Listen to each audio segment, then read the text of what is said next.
Assalomu alaykum azizlar.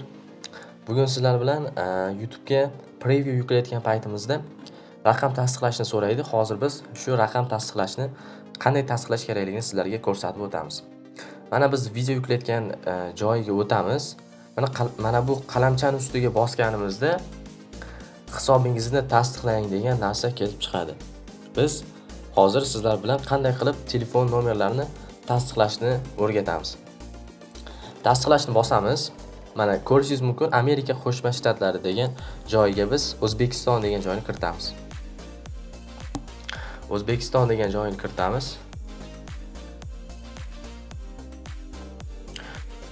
Do'stlar, agarda kim YouTube kanalini sotmoqchi bo'lsa, bizni Telegram kanalimizda e'lon berish mumkin. O'zbekiston auditoriyasidagi kanallar monetizatsiyaga ulangan holda $100 gacha sotishingiz mumkin. Obunachilar soniga qarab biz monetizatsiyaga ulanmagan kanallarni 200-300 ming va undan ham ortiq narxlarda sotib beramiz. Bemalol bizni Telegram kanalimizga kirib e'lon berishingiz mumkin. Hammasi bepul tarzda. Amerikan kanallari esa $1000 gacha narxda sotiladi. Agar monetizatsiyaga ulangan bo'lsa, $1000 gacha narxda sotishingiz mumkin. YouTube kanalini sotmoqchi bo'lganlar uchun kommentariyada silka qoldirib qo'ydik. O'sha silka orqali o'tib bizga ariza berishingiz mumkin. Albatta sizning kanalingizni bepul tarzda sotuvga qo'yib beramiz. Bundan tashqari bizning YouTube darsligimiz ham bor. Amerikan kanal ko'tarish bo'yicha darslikni bemalol sotib olsangiz bo'ladi. Darslikda noldan daromadgacha hammasi telefonda qilib ko'rsatilgan. Yana kimdadir savollar bo'lsa, bizni Telegram guruhimizga o'ting. Hammasini kommentariyada qoldirdim. O'sha silka orqali o'tib siz bemalol o'zingizni qiziqtirgan savollaringizga javob olishingiz mumkin. Biz hozir O'zbekiston kiritdik. Endi e'tibor bering. Plus bilan boshlaymiz. Plus 998. O'zingizning nomeringizni kiritasiz. Nomeringizni kiritgandan so'ng bizga baribir SMS bormaydi. Shuning uchun biz telefon degan joyni tanlaymiz. Bizga ingliz tilida kodni aytadi. Hozir sizlarga shuni ham o'rgataman. Telefon degan joyini bosamiz, keyingisini bosamiz.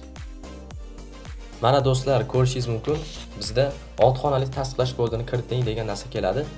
10 soniyadan keyin bizga telefon qiladi. Hozir eshitamiz telefon qilganini. 9 6 1 8 goodbye.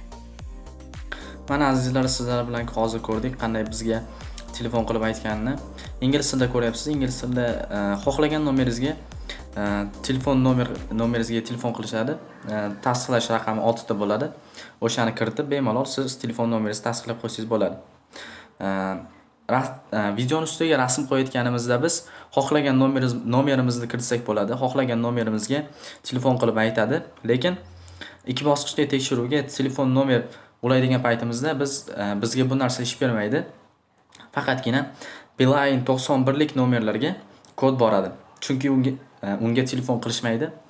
Faqatgina Beeline 91 lik nomerlarga kod boryapti.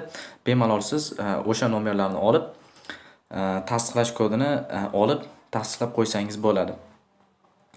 Sog' bo'ling, salomat bo'ling azizlar. Menimcha bu video darsligimiz sizga foydali bo'ldi.